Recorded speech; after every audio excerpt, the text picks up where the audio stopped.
Y'all ready?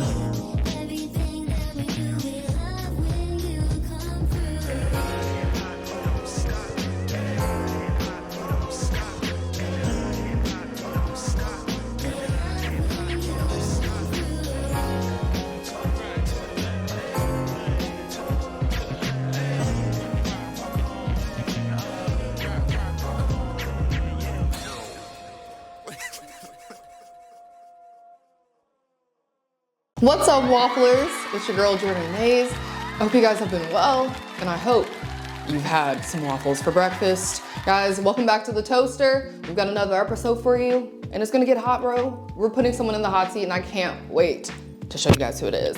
Let's introduce her and get into it. So, today's guest is the definition of doing it all and making it look easy.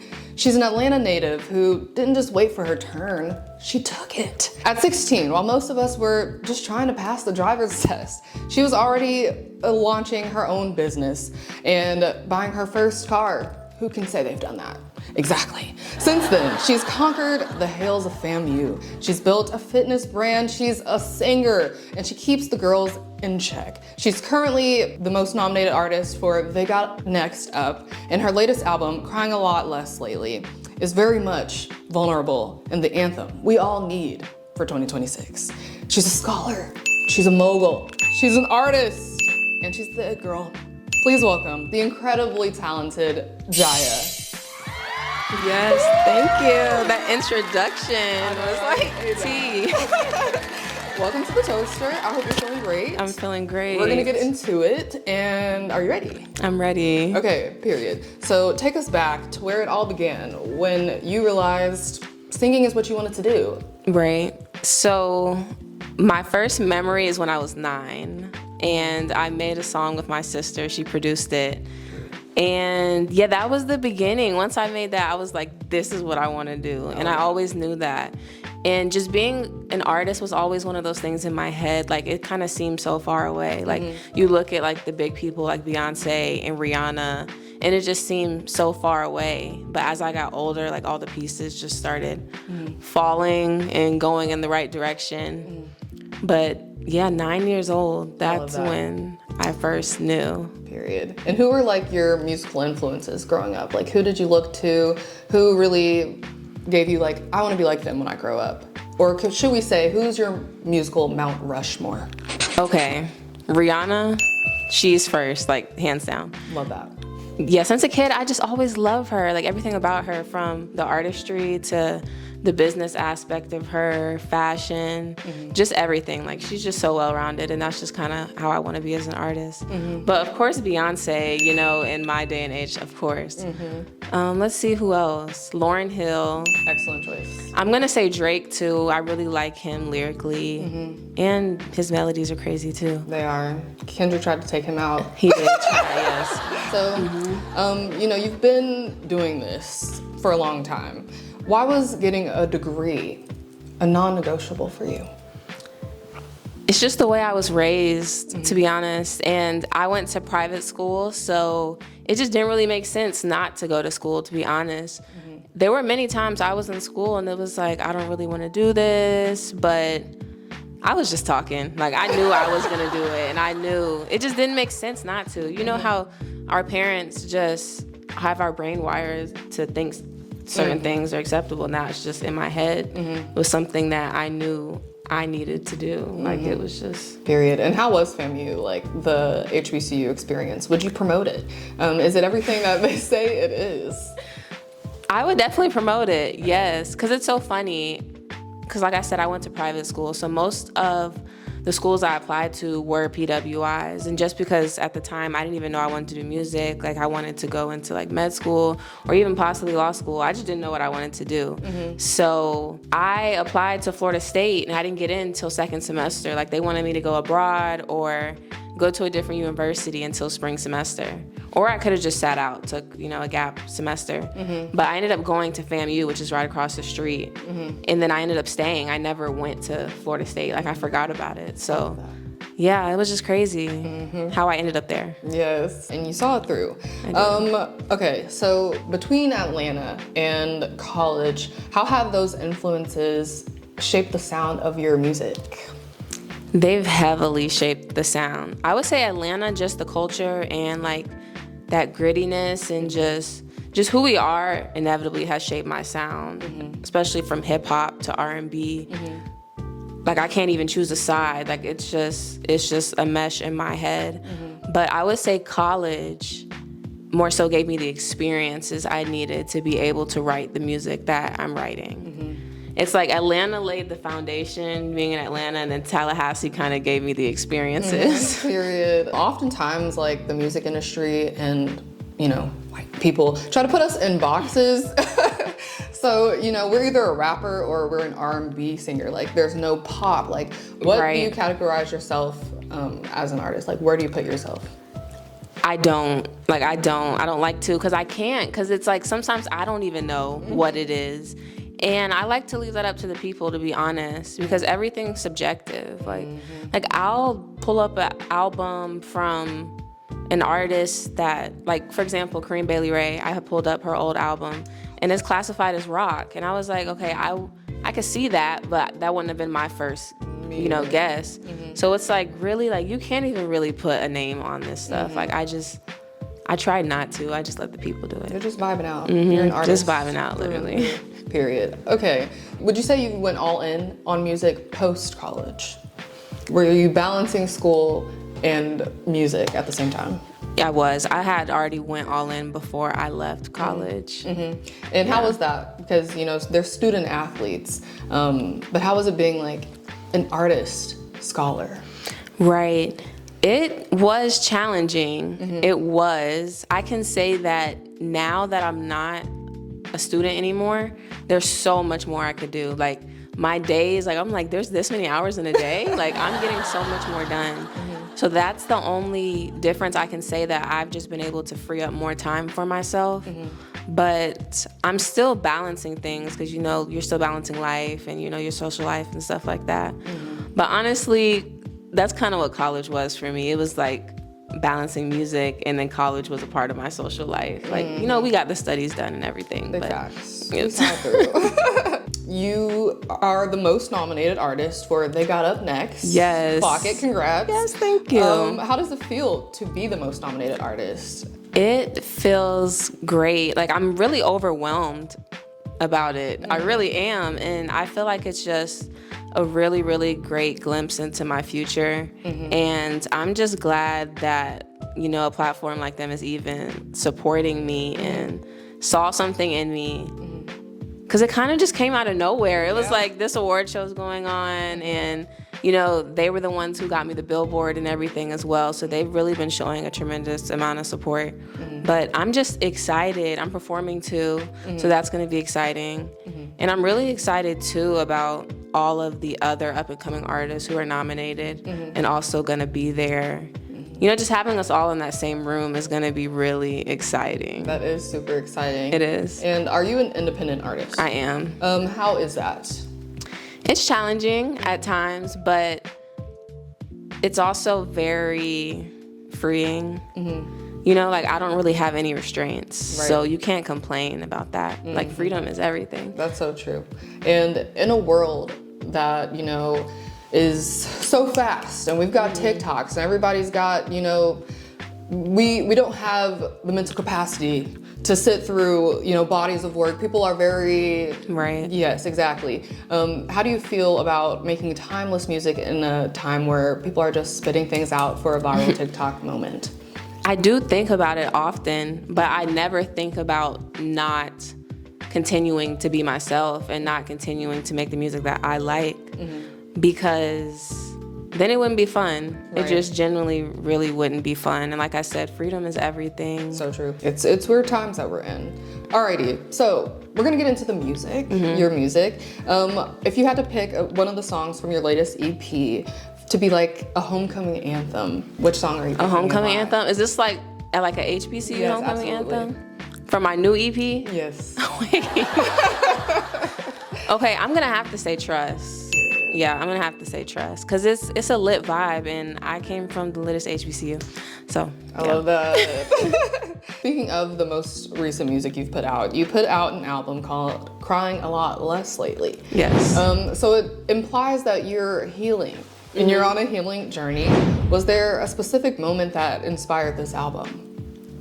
Yes, many specific moments, but the most important one that the name came from was a conversation with one of my producers, Manny Ill, shout out to him. And we were just, venting, just kind of having a conversation. And I was like, yeah, I'm crying a lot less lately. And he was like, that sounds like the name of a project or something. And this was like 2 years ago. And I'm one of those people, I just write stuff down. Like if an idea comes, I'm gonna write it down. I might revisit it later. And that was one of those ideas I just revisited later. And all the songs were already made. I kind of just pieced them together. And that came out of it. And even the acronym CALL, Crying a Lot Less Lately, I didn't even know that was gonna happen, anything. It just kind of all really beautifully came together. And did you intentionally put the songs in a specific order? Like, is it telling a story? I did strategically put the songs in a different order. Mostly from the beginning, from Love is a Setup, I'm definitely like just coming out of something. Maybe the guy is even still around me, but by the end, like it's freedom, like I said. We love that. Hashtag freedom. Freedom. Guys, free yourselves from the shackles. Okay. All right. So, following your album, you dropped "Don't Call Me Later." So you're on a roll. Yeah. Let's just say that. "Don't Call Me Later" seems like a message, like it's directed to someone. Who are we talking to? That's funny. Okay, "Don't Call Me Later" is really talking about just everyone who's sleeping right now. Everyone who is sleeping. That's the only way I can put it. And some people aren't even sleeping. They're awake, but they just acting like they're sleeping. And it's for them too. It's like everybody who's just scared to act like I'm not the one, Absolutely. So that's just kind of where it came from. It's a deluxe too, Crying a Lot Less Lately. But I wanted to make it an EP because I felt like all the songs on there are just so outstanding. Yeah, they need to stand alone. So yeah, that's where that came from. Okay. All right. So speaking of the album and the EP, which track was the hardest to write because it was just so vulnerable? Like you were really putting your heart on the song. Okay, the hardest to write. Let's see. Okay, I'll just say like which one was the most vulnerable for me to write. Absolutely. Okay, I'm probably gonna say Wasted. And it's not even that it was vulnerable like to where I'm sad about it, but it was vulnerable because I was just airing that nigga out. Like I was just like airing him out for real.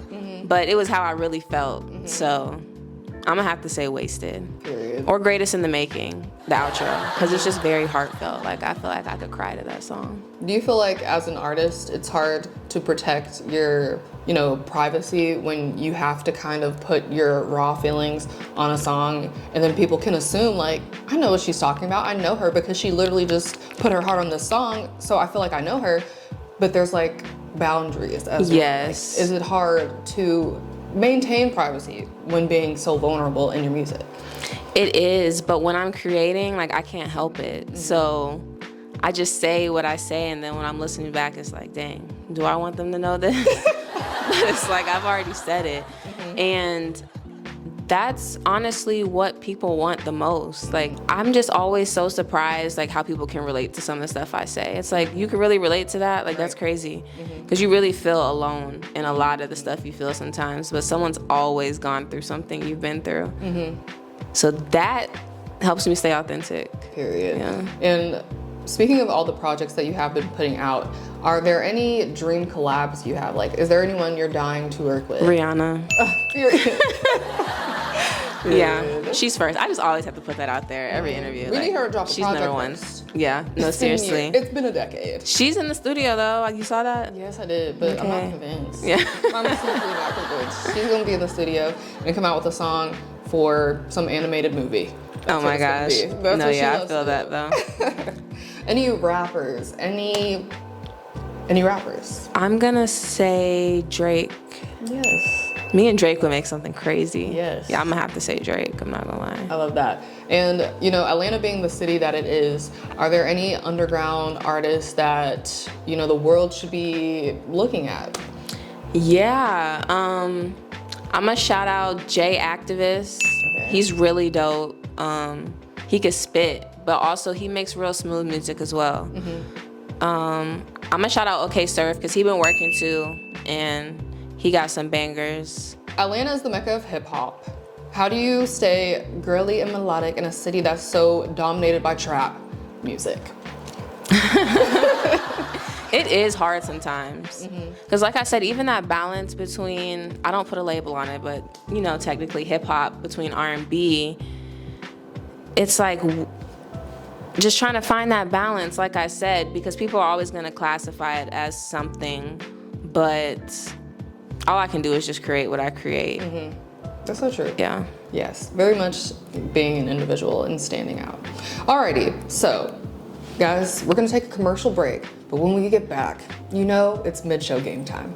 We'll be back in a second. Is your life dull? Are your thoughts non-existent? Have you forgotten the taste of air? You may be suffering from chronic doom-scrolling syndrome, a leading cause of brain rot. Studies show that prolonged exposure to curated reality can cause many side effects, such as losing the ability to form a sentence without saying skibbity, a 607% decrease in original humor, and a soul that feels like a dry sponge. You're not scrolling, Muffy. You're rotting. But there is a cure. Introducing the 100% all-natural, side-effect-free solution. We found the cure to doom scrolling. It's time to touch grass. Touching grass flushes out the toxins and restores the humor receptors in your brain. It replaces content with context. Side effects may include vitamin D, actual eye contact, and the realization that the internet isn't a real place. Reclaim your laughter. Revive your spirit. Touch grass. And when you're done, read the stuff that matters. Waffle Magazine. For a life worth living outside the screen. Alrighty guys, welcome back to The Toaster. I'm still here with your girl, Jiah, and you know we can't get through an episode without a game. So we're gonna play rapid fire waffle questions to get to know you outside of the artist. We're just gonna ask some questions that maybe the people wanna know, you know? Okay. Are you ready? I'm ready. Okay. When you were growing up, were you a Disney kid or a Nickelodeon kid? Disney. Period. Same. First celebrity crush? First celebrity crush? Okay, off the top of my head, I'm gonna say Michael Ealy when I was a kid. Wow, that's a strong answer. No Bow Wow? I love me some little short Bow. Okay, one thing you can't leave the house without? One thing I can't leave the house without, my car keys. Absolutely great answer. Because I'm always gonna drive myself because I need to go when it's time to go. Period. Biggest pet peeve in a relationship? Someone who says they're gonna do something and doesn't do it. That's a great answer. One song on the new album that's secretly about an ex? Secretly about who? An ex. Oh, an ex. Wasted. Okay. And what's your go-to drink order when you're out? Arnold Palmer. And okay, great answer. Favorite FAMU memory outside of graduating? Ooh, probably. Sorry, there's so many. Ooh, probably going to Italy with my girlfriends. I love that. That's Yeah. a great answer.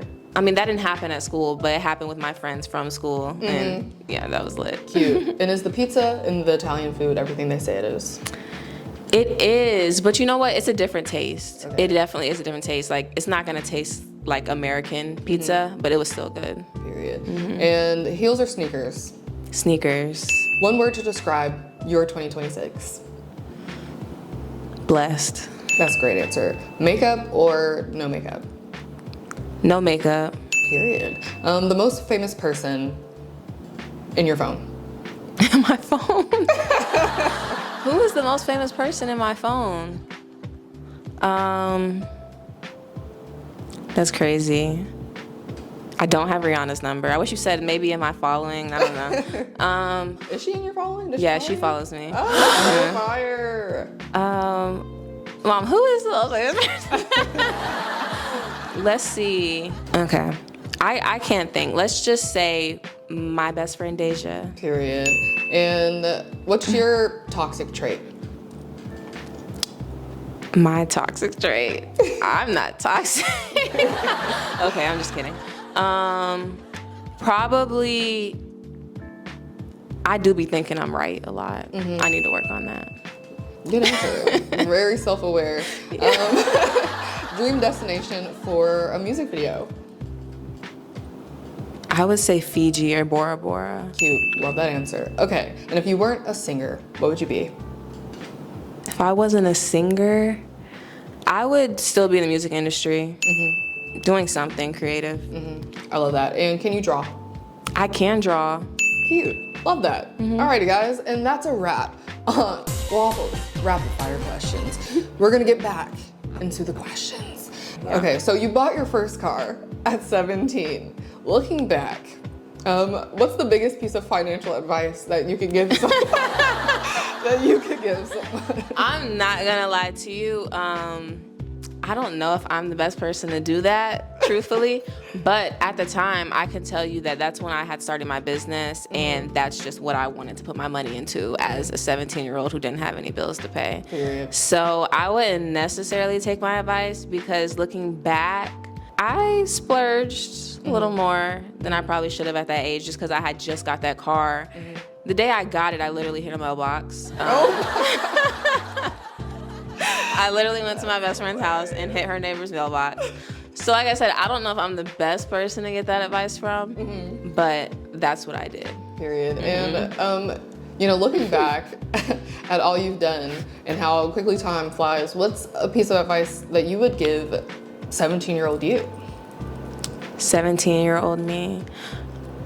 The only thing I keep saying is I wish I got more serious about the music earlier, but it's like I know God's timing is everything, so I try not to say that, but I would just tell her to focus on what you love. And that's like what I would tell anybody younger than me who still has a lot of time. If you know what you love, go ahead and just focus on that. Period. Okay, so with your brand, how did that come about, and do we see a clothing line on the horizon in the future? Yes, I definitely do, for sure. I feel like my brand, Ninth Day, that I've started, and I've signed myself also to Ninth Day, I really want to build more on that entire brand. Like, that's going to be the entire, house. Yes. And everything will kind of be under that. But there's so many things that I want to branch into, for sure. Would it ever give acting? Yes, I actually just got my headshots last month, so definitely. I'm excited to see what happens. Alrighty, so, becoming successful and, shooting for the stars, it doesn't just start with us. We have influences, we have parents, we have successful people in our corner. Has your upbringing made you competitive? When it comes to achieving big things, like, are you really competitive? I am super competitive. I did just about every sport except soccer.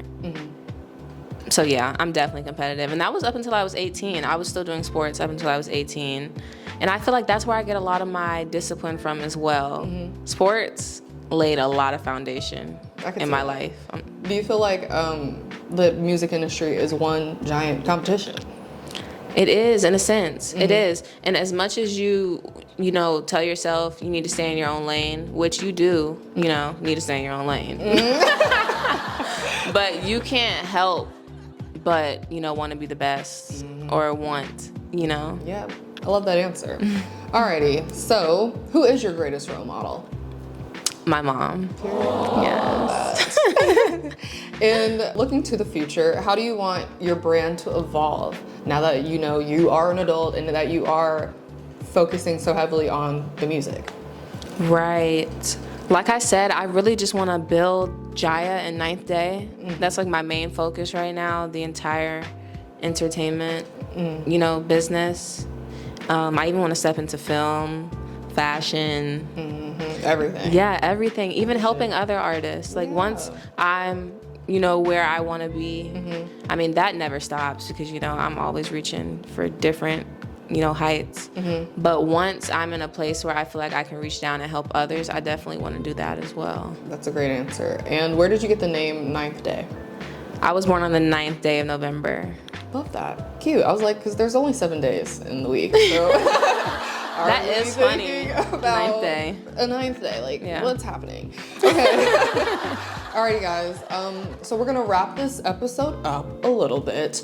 Jiah, please tell us what you've got going this year. Any peeks into more projects? What's on the horizon? Videos, shows. Tell the people. Everything. We're not letting up this year. We're not. I have a lot of singles on the way. I'm definitely gonna put out some bodies of work. I just don't know where they're gonna fit into the year yet. But the music's gonna keep coming regardless. Yeah, definitely more shows. After my headline show I did in September at L5, I definitely want to keep those going. Hopefully New York next.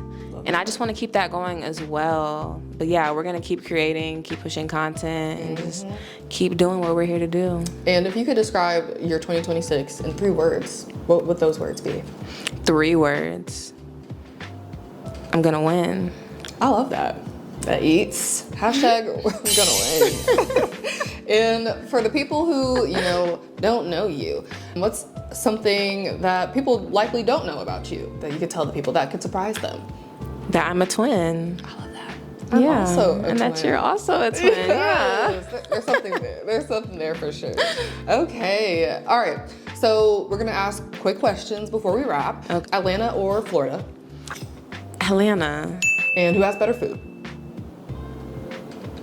Atlanta. Okay. And are you ghosting people or are you giving people a reason why you're not speaking to them anymore? I will let you know. Okay, period. And what are 3 things you must have when you're recording a song? 3 things. Some tea, definitely some honey, and a great engineer or producer. I record a lot of my stuff at home, but if I'm in the studio, going in the studio, I need a good engineer. Are you mixing your own songs? Like if you're recording at home, are you putting every piece together? Yeah, I am. Yeah. So the final piece I send to someone to touch up, but I arrange the entire thing, if that's what you're talking about, like kind of piecing. And then I'll throw effects on there too, like if I hear like some reverb or I want some echoes, I throw all that on there. But the final mixing and mastering, I usually do send it to someone. That's so cool. Thank you. Alrighty, is there one thing you wish you could delete from the internet forever?